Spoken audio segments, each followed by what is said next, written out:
and being a member of the court entails a huge sum of salary. However, John chapter 19, verse 39, we have a glimpse of unsa ang iyahang socio-economic status ni Nicodemus. John 19:39. John 19:39. Sa diyang namatay si Jesus Christ, usa si Nicodemus nga nagdala og mga mahalon nga mga mixture of pahumot para sa lawas ni Jesus Christ. Let's read together. Verse 39. All together read. And there came also Nicodemus, which at the first came to Jesus by night and brought a mixture of a myrrh and aloes. Look at this. About 100 pound weight. That specific amount, dato ra ang makadala ana. Dato ra ang makadala ana nga kadaghan sa spices or sa mga mixture sa mga pahumot nga i-bury ang lawas ni Jesus Christ. Sa ato pa si Nicodemus, usa ka kwartahan nga tao. In other words tonight, though Nicodemus had all the power, though Nicodemus had the money, yet Nicodemus came to Jesus Christ. Can you imagine? Here is a man nga dako kay naabot sa kinabuhi. Here is a man nga daghan kay kwarta, and yet he came intentionally to the Lord Jesus Christ. Why? Because I believe that being rich, being wealthy, being a man in position, nabati ni Nicodemus, yung mas kignaan niya tanan, nagyapoy kulang sa iyahang kinabuhi. Something was lacking in his life. Listen to me, mas kignaan na nimo tanan, kung wala kay Kristo, kulang ang imong kinabuhi. I remember hearing people who had achieved many things in this life. People won Nobel Prize. People obtained this and that. Some people would say, if I will have my first million, ako ang pinakakontento nga tao. But you know what? Pag abot niya kuha sa 1 million, he thought everything would change. Nagidapoy ko lang. Some people believe that if I would just become a lawyer or become a doctor, it would change me. Pag-abot na nila dito, uy, wala mang gihapon, kulang mang gihapon akong kinabuhi. Ngano man, kung wala si Kristo, kulang yun ang imong kinabuhi. And so, Nicodemus came to the Lord Jesus Christ. Salamat nga wala siya nasayop sa iyahang giadtuan. Salamat nga wala siya nasayop sa tao nga iyang giadtuan. He came to the right man. He came to the right person who could bravely, even though habog siya, and yet Jesus Christ fearlessly, courageously warned him of the danger of eternity without being born again. Ina niya Nicodemus, you must be born again. Muna nga kita, ayaw gyud og kahadlok og share sa gospel maski unsa pa na yang naabot sa kinabuhi. Kay walay labot sa kaluwasan kung unsay atong naabot aning kinabuhi. Wa ginay labot sa kaluwasan.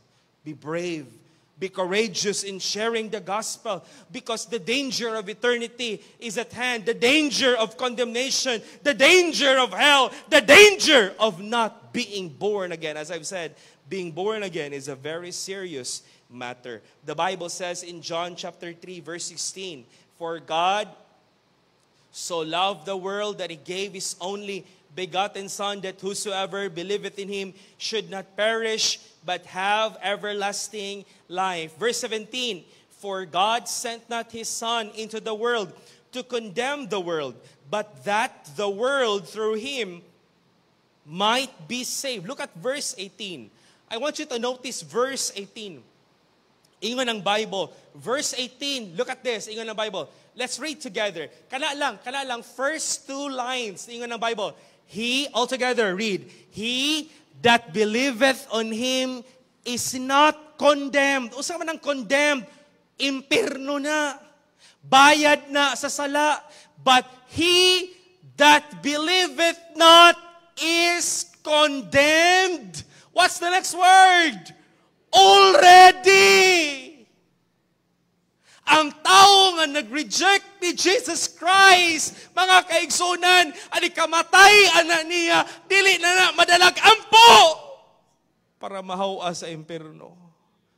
He is condemned already. Why? Because the opportunity for a person to be born again, samtang buhi pa siya. Una nga, tinuntog yun ang pagtulunan nga, ang kalag mo, suri-suri pa, 40 ka adlaw, anak pa, ato din sa minteryo, uy, 40 ka adlaw ron, dagkot-dagkot, pag-ampo din sa minatyan, luhod din na ito, manalabtan, yama-yama po mga paryente dito sa likod, halos alingugngog kay paminawon, tanan nga mga santos, Pedro, ako tang luwas sa tabangi, ang kalag ni, was kang tao, mo reject ni Jesus Christ, then mamatay na siya.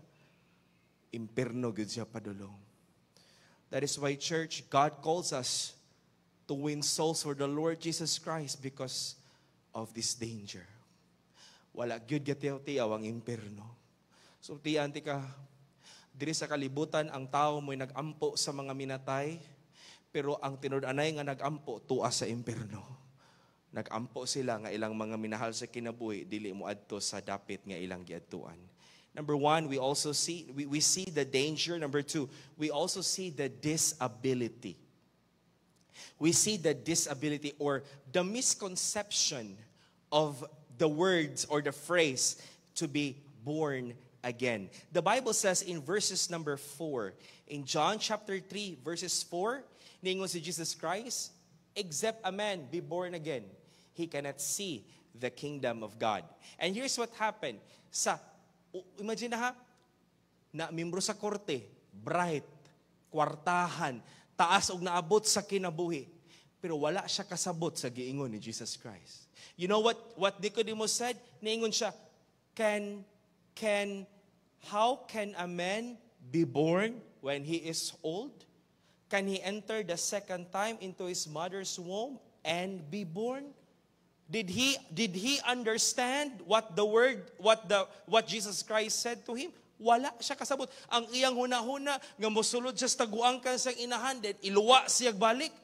That's not what Jesus Christ was trying to say. When Jesus Christ again expounded the meaning of to be born again, wala siya kasabot, nagnganga siya. Verse number 9 and 10, niingon si Jesus Christ, Nicodemus answered and said unto him, how can these things be? How can these things be? Verse number 10, Jesus answered and said unto him, art thou a master of Israel, and knowest not these things?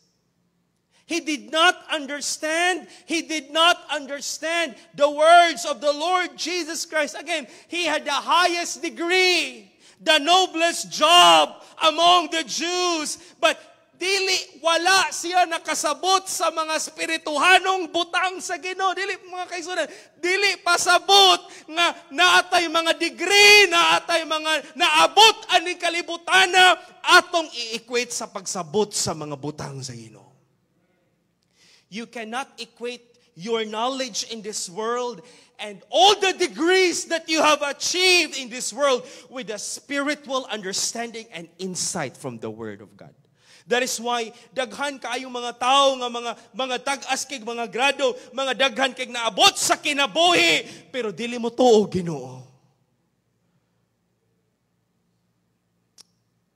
The man who mastered the law, who became a member of the court, could not comprehend the things of God.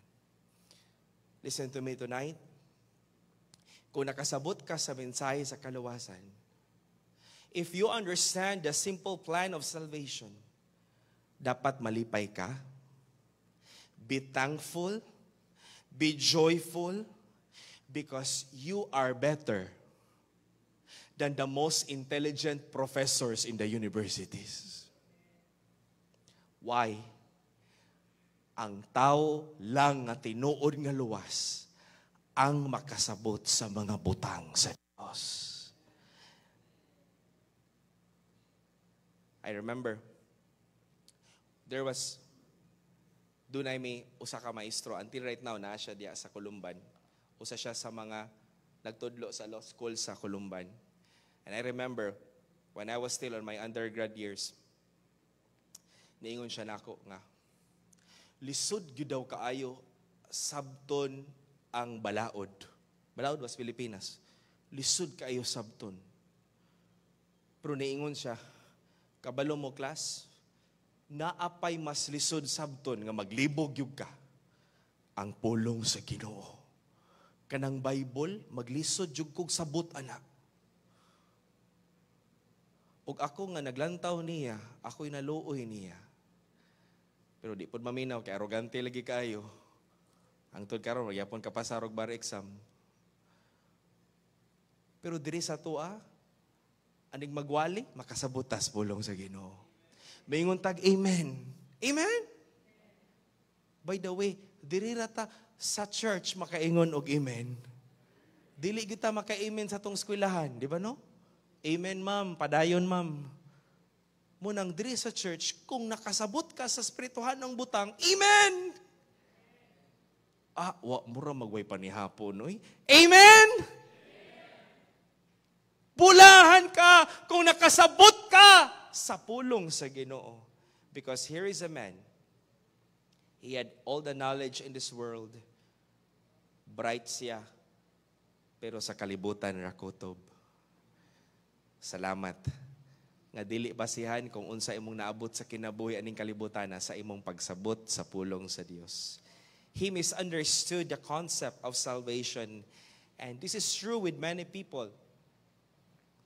This is true with many people. I remember, we had our Bible study last night sa katong pamilya nga bago nagsimbahan diri. Bible study ko sa ilaha and I shared to them nga ang mga tao na ay mga misconception sa pagsabot sa pag-adtog langit. Mingon ang uban nga, I remember one time there was one old person, ning storya siya nako, siya. Agbi nimo dong, kanang pag-adtog langit, mura ra kag ning tabok og sapa. Ang uban maglangoy, ang uban magbalsa, ang uban magbuhat og tulay, pero pariharag padulngan. Muna dong nga maskig, tanong logika, mauna dong nga maskig, unsa pa ang atong relihiyon, pariharatag padulngan. Another Nicodemus. Isa ra in taon ang dalan padulog langit. Kabalo ka unsay fault sa iyang argumento? Ang pag-adtog langit dili gyud kadali sa pagtabok sa sapa. Kung ingon ana lang kasayon, ang pag-adtog langit ang magbuot ang Ginoo dili ang tao. And so, to many, salvation is complicated. To many, people want to work for their salvation. People want to earn, but the Bible says that salvation is not earned. Salvation is a gift from God. Salvation is not reward. Salvation is God's grace. Ang tao, gihimo nilang, mo gini ang akong usay emphasis during our soul winning, tungod kay, ang tao, walay problema, kailan ni Jesus Christ. Ang problema, gatuo ni Jesus Christ, pero si Jesus Christ kay usa lang sa mga manluluwas. Kay muingon man sila, pero magtinarong gyud ta, magbuhat gyud ta pastor para malangit ta. Another misconception of salvation. People misconceived salvation by believing that the church is the way to heaven. Og ang gigamit nila nga word kay ang John chapter 10 nga verse, pag-ingon ni Jesus Christ nga, I am the door. Og miingon ang iglesia ni Kristo, kanang door diha, church na. So ang mga tao manimba, ang mga tao maningkamot gyud sila nga dili sila tangtangon ang ilang membership sa church kay para maluwas sila. Kung mauna, mangita taglote nga duol sa ilang simbahan, then ihigot na to. Katawa pod mo, seryoso gyud kay mga naong ba? A misconception of salvation. Some people, I believe, there was one person, ako siyang i-sharean, and she was a Seventh-day Adventist. And I remember one time na ako sa library sa eskwelahan, usa ka adlaw ning atubang siya nako. Lingkod siya sa tubangan while nagtuon ko, nag-study ko. And she opened up about the Bible. And you know what? Niingon siya nako, agbini mo kuya no? Faithful bi ako sa una sa among simbahan kuya. Pero karon kuya no, nga wala na ko nagsigig simba, murag dili na jud ko malangit kuya. Kung ano man, kay dapat gyud tang mulahotay para maluwas gyud ta. Dapat gyud natong paningkamutan nga faithful ta sa Ginoo hangtod tang mga matay para makasulod tag langit. Kay kung taman lang daw ka sa sugod nag-faithful pag abot sa unahan, dili na daw ka mag-faithful, dili na daw ka malangit. And kabalo ka, sakit ka isa kong kasing-kasing nga. Sige ko niyag share nga, dili lagi ingon ana. Ang kaluwasan lagi ingon ani. Ang kaluwasan dili na nimo buhat, dili na nimo ma-earn. Kabalo ka, iyag yung panindigan nga, iyag yung paningkamutan nga deserving siya nga malangit siya. Can you imagine, muna bulahan kay ka nga nakasabot ka sa mensahe sa kaluwasan. Bulahan kayo ka nga nakasabot ka nga ang kaluwasan libre walay bayad pinaagi ni Kristo og dili pinaagi sa tong pagpaningkamot. Dili pinaagi sa tong insistir sa tong kaugalingon nga angayan ta. Salvation to many is complicated. Salvation to other people is complex, but with us, to the saved people. Are you saved tonight? Para sa mga luwas, simple ang mensahe sa kaluwasan. Dawata lang si Kristo. O imong Diyos ug manluluwas, imo siyang tuhuan og saligan sa imong kasing-kasing. Ikaw makaangkon sa kaluwasan. Tonight, daghag mga Nicodemos. Ang imuhang mga friends sa eskwelahan, mga Nicodemos. Imong kauban sa trabaho, mga Nicodemos. Ang imong mga higala, mga Nicodemos. Don't forget that they misconceived the meaning of being born again. Number 3 and the last. We see, number 1, the danger. Number 2, the disability. And number 3, we see the difference. The contrast between physical birth and spiritual birth. The Bible says in John chapter 3, verse number 5, ningon si Jesus Christ nga lahi ang natawo ka diri og natawo ka sa pamilya sa Ginoo.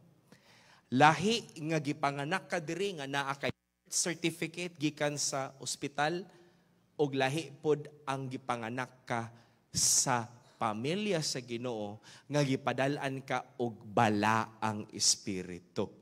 And so, the Bible says in verse number 5 and 6, physical birth is not spiritual birth. O sa gingon diha sa explanation ni Jesus Christ, the further exposition of being born again. Verse number 5, Jesus answered, "Verily, verily, I say unto thee, except a man be born of water and of the Spirit, water and of the Spirit, water and of the Spirit, he cannot enter into the kingdom of God." Context na siya, verse number 6, "That which is born of the flesh," physical, unod, "is flesh.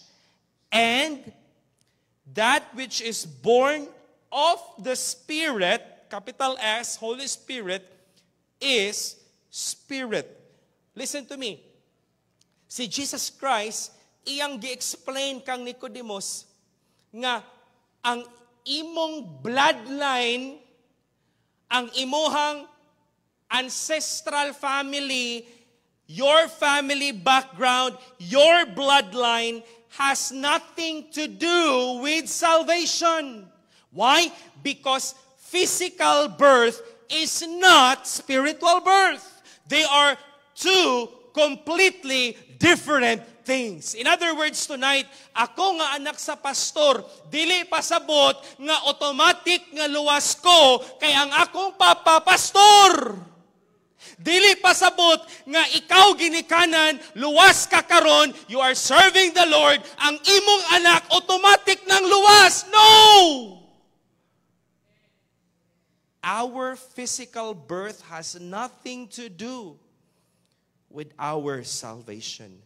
The Bible says in verse number 5, and this is now the erroneous teaching of the churches nga nagtudlo nga ang bautismo makaluwas. Ang tubig diha, kanang giingon sa chapter 3, verse number 5, except a man be born of water and of the Spirit. The water there is talking about the physical birth. The water is not baptism. Kay una sa tanan, ang bautismo, dili gyud na makaluwas. Akong balikon sa pagstorya, akong iklaron sa pagstorya, ang bautismo, dili makaluwas. Ang bautismo, it is your outward testimony nga ikaw luwas. Dili ka mapabautismo para maluwas, kung dili mapabautismo ka, kay naluwas na ka. Baptism cannot save. The water here is not the water baptism, but the water here refers to the amniotic sac during the physical birth.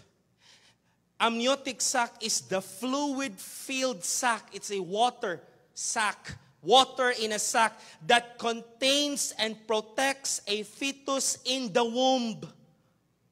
Mo nang niingon si Jesus Christ, tungod kay kanang water diha, it talks about physical birth. Thus, ingon ang Bible in verse number 6, that which is born in the flesh, born of water, born in the flesh, is flesh. That which is born of the Spirit is the Spirit. In other words tonight, para atong masabtan, ang physical nga pagkatao, physical birth is external, but spiritual birth is internal. Sulod, una sa tanan, the spiritual birth involves the imparting of the Holy Spirit to the sinner. Mo nang involve ang Holy Spirit sa born again tungod kay ang balaang espiritu ang mag-impart sa makasasala, kitang makasasala nga nagdawat ni Jesus Christ, pagtuo o pagdawat ni mo ni Jesus Christ, the Holy Spirit imparts to us a new divine nature of God. Mo na similar to a newly born child. Ang tao, ang bata nga gipanganak, mga kaigsunan, iyang ma-inherit ang nature sa iyang ginikanan.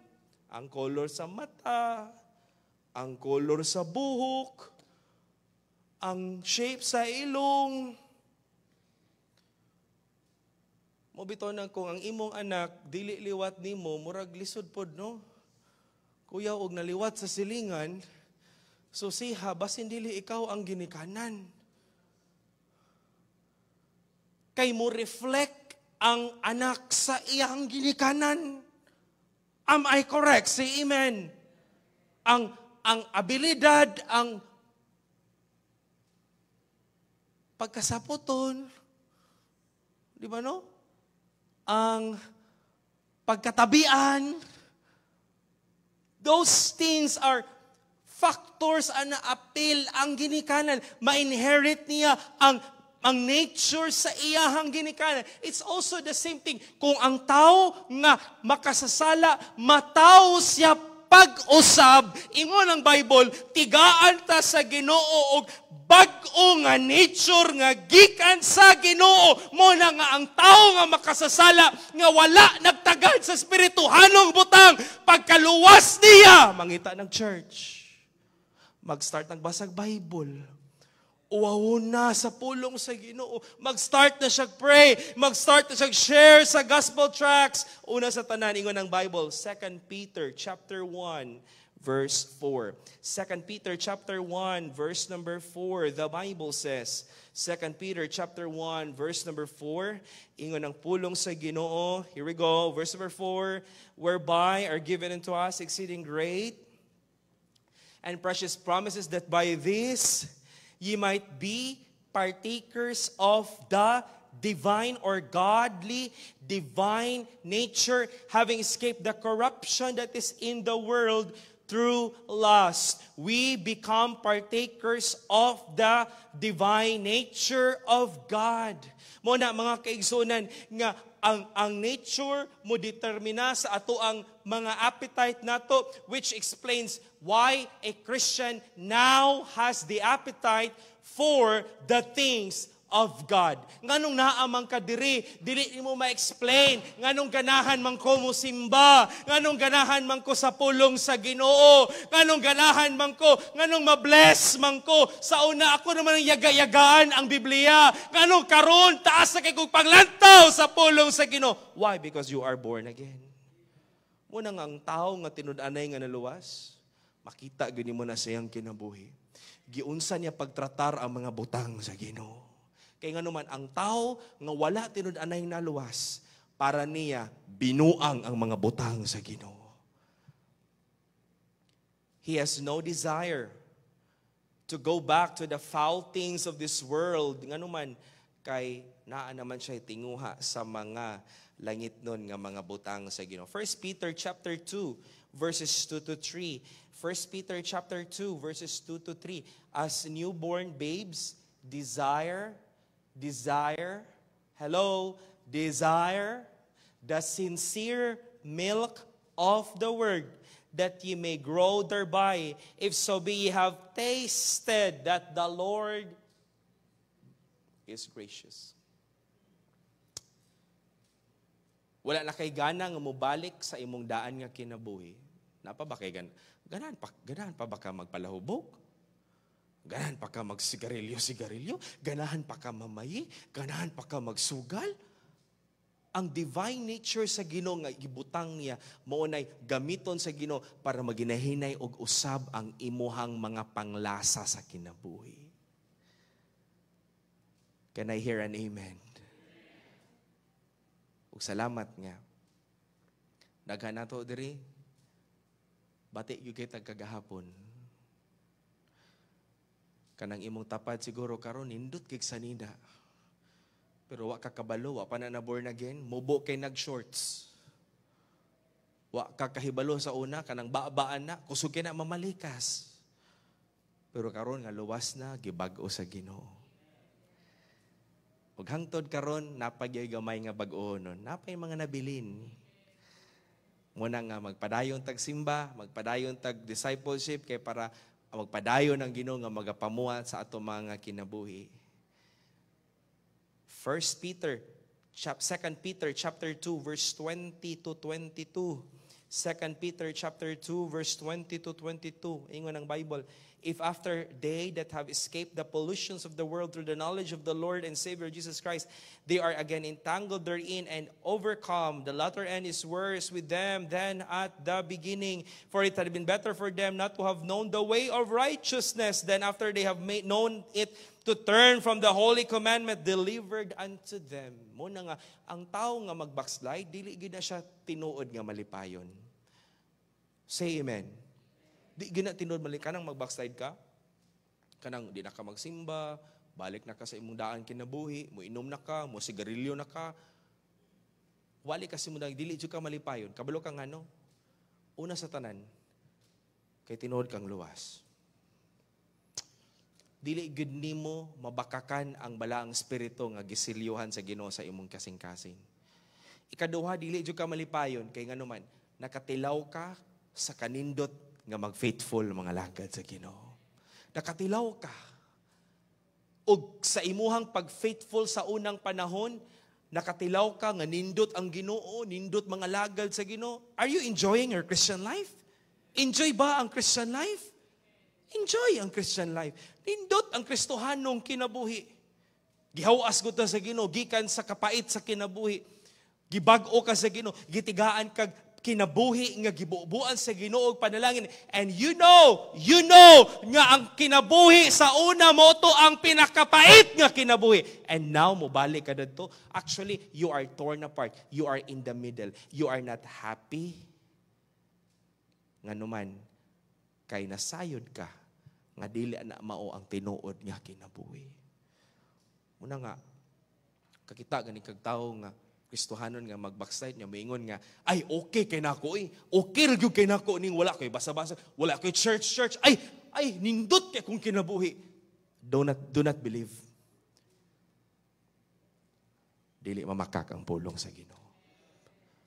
If you are truly born again, you have that divine nature. Otherwise, you are not truly saved in the first place. The third thing is that now he feeds on the word of God. Ang tao nga na born again, magkaon siya sa pulong sa Ginoo. Why? Ang pulong sa Ginoo mo na ang mopahamtong, mohatag og spiritual maturity. That's why we read our Bible. That's why we go to church. We listen to the word of God. Because ang tao, ang membro sa pamilya sa Ginoo nga na born again, wala tay laing kaunon para sa tong kalag pulong sa Ginoo. Without the Word of God, empty ang kinabuhi sa Kristohanon. Empty, yun. Maski naan na nimo tanan, empty yun ka. Di gini mo mabati nga ikaw luwas. Pero kung nag-feed ka sa pulong sa Ginoo, then your mind, your heart would be transformed into something that glorifies God. Hebrews chapter 5, 11 to 14. Hebrews chapter 5, 11 to 14. Ingon ng pulong sa Ginoo.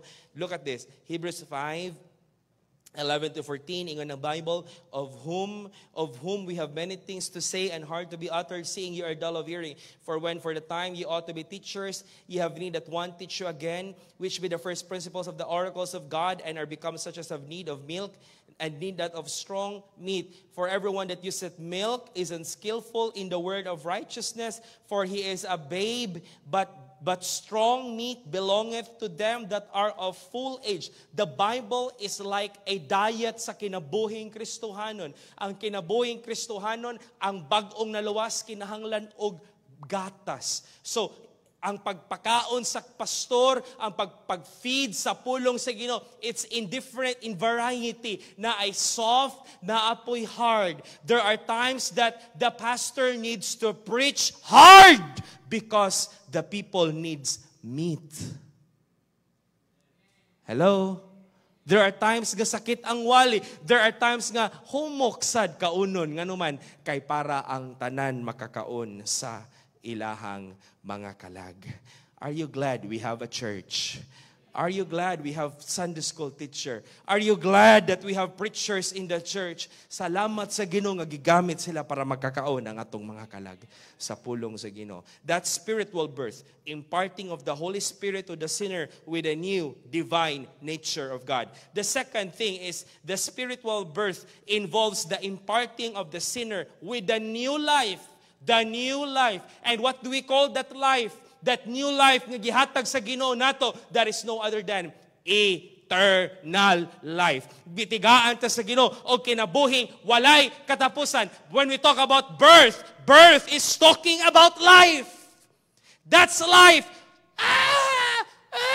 That's life. Kung ang bata dili mo hilak, unsa ang bata? Di ba pahilakon yun ng bata, no? Hapakon? Abot sa TV ra siguro na, no? Ninghilak ba mo sa una? Or gadala na mo cellphone daan, pagawas? Usakit ang bata! Gakson dayon. Kay buhi. Eternal life is not just a duration which is forever. Eternal means forever. Ang eternal life is way beyond forever. Kay kung mo lang na atong definition sa eternal life, ayaw kalimot nga ang imperno forever pod. But what eternal life is all about? Eternal life is talking about the quality of life. The quality of life forever. And that life that kind of life is the life that God has. Ang eternal life, mo na ang kinabuhi nga naa sa Dios. In other words tonight, eternal life is having the life of God, which means that only God can give. Muna nga, wala gyoy church nga makaluwas, kay walay church nga makahatag og eternal life. Pagkaluwas sa tao, gikan sa imperno, mga kaigsunan, nakaangkon ka sa kinabuhing walay katapusan, and you are enjoying that life because that life is the life of God.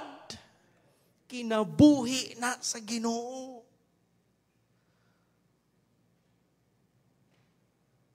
Are you glad you have eternal life?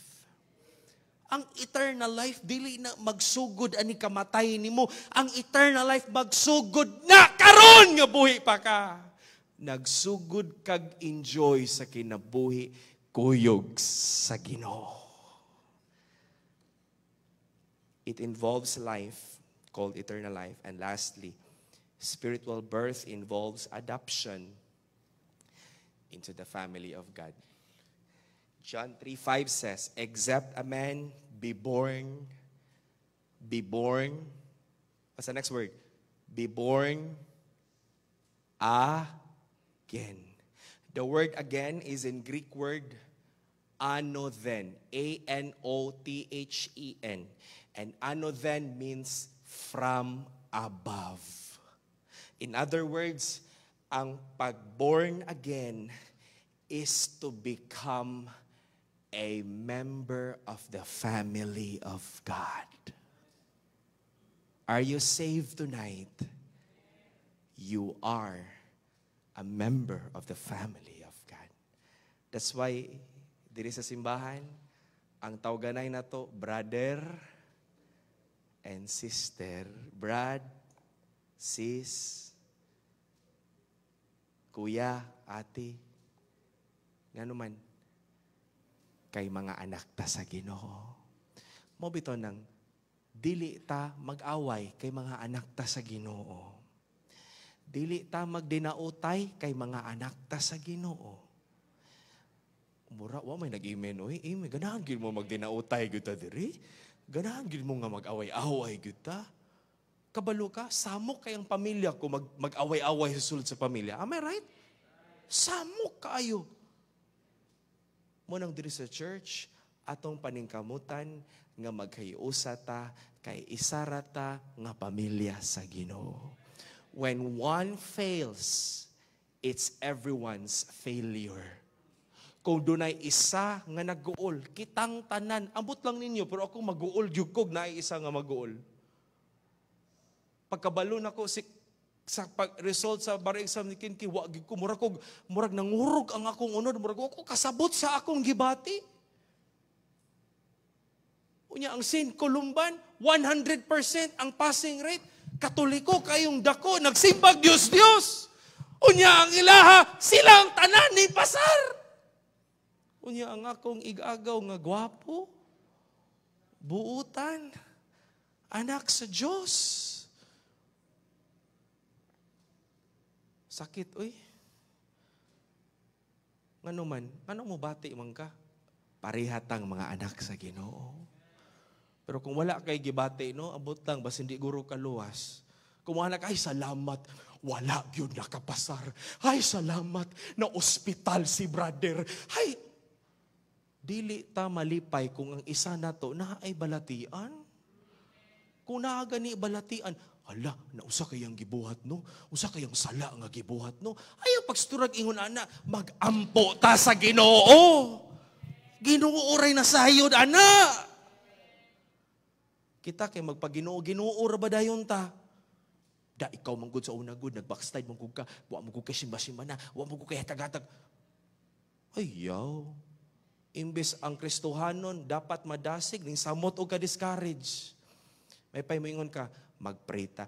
Abalo ka no, tudloan ta mo ha, There are times nga sa panahon nga dunay kasakit sa atong gibatis to si Kristoner. Dunay mga times nga pwedeng maghilom lang ka. Kana bang mupikpik lang ka ba? Ayun ang daghang storya. Kay in our personal experience sa panahon nga daata sa kagulanan, usay mas better nga maghilom ta nga mag-inusara ta. Kamantay mo nang naay discourage ta ka dinhi magsigyaw-yaw sa imong tapad lami ag dukdukong ulo oy. Pwede maghilom sa ka. Sometimes we need to shut our mouth. Kana lang imong presensya nga naa ka sa iyang kiliran, makahatag na nagkadasig niya. Because sometimes when we open our mouth, daghang istorya, daghag, gamay istorya, walay istorya, amang, very good. Pamilya ta sa Ginoo. As I close my message tonight, let's recite together John 1:12. But as many, altogether recite, but as many as received him, to them gave he power to become the sons of God, even to them that believe on his name. Here is the challenge to all of us tonight. Are you saved? Anak ba ka sa Ginoo? Ipakita sa mga tao sa imong palibot nga anak ka sa Ginoo. Ang kinabuhi nga naa sa Ginoo. Ayaw ka discourage sa pagpangayo sa Ginoo kay anak ka sa Ginoo. Ang anak wa gini ulaw mangayo sing ginikanan. Tama ba ko mga anak? Wa gi ulaw. Maski gayg ulo, ma, ngayta sapatos mabe. Ma, paliti ko iPhone 16 mabe, di gay masugo. Pero nganong baga makignaong kay anak man. So like pangayo sa iyong silingan, di ba, di yung katigaan, maski usapan mo kabuutan. Ayaw ka discourage sa pag-ampo kay anak ka sa Ginoo. Dungo sa ulo, piyong sa mga mata. Tonight, the message is very simple, but maybe tonight, naan nato diri, you are not truly saved. Pastor, I am not truly saved. Here is my hand. I want to be saved. I want to be born again. May naa ba? Pastor, dili gyud ko tinud-anay nga luwas. I want to be born again. Tonight, this is my encouragement to you. Siguro karon you are a member of this church. But you know that you are not truly saved. Maybe not today, but maybe God will give you the courage to talk to me usa ka adlaw. And just be open. Pastor, I'm not truly saved. Maulaw lang ko. It's okay. If you are here tonight, you are saved. Giyangyo ti ka sa pagtindog. Kitang tanan, manindog tang tanan. Dungo sa ulo, piyong sa mga mata. If you are saved, you are born again. We don't have any pianists right now to play for us. But kung asa ka nagtindog, will you kneel down and say, Lord, dunay mga Nicodemus nga wa pa gyud nakakaplag sa kaluwasan. Your friend, your classmate, I want them to be born again. Use me, Lord, nga ako silang ma-sharean, knowing, Lord, nga tinuod, dili gud sila makasulod sa imong gingarian. Lord, dili gud sila makakita sa imong gingarian. Lord, gamit ako. Give me the courage. Give me the boldness to share, just like Jesus Christ, talking to Nicodemus. Wala gilantaw ni Jesus Christ, ka member siya sa korte. Wala gilantaw ni Jesus Christ nga daghan siya kwarta. Ang iyang gilantaw that this man is going to go to hell if dili siya matao pag-usap. Just talk to the Lord tonight. Being born again. Lord, help us nga magkinabuhi mi nga imong mga anak. Sama sa kinabuhi subay sa imong pulong. Father, thank you sa imong pulong. Thank you for all our visitors. Salamat Ginoong Dios sa mga Kristohanon na nagpadayon sa pag-ani sa church, not just on Sundays, but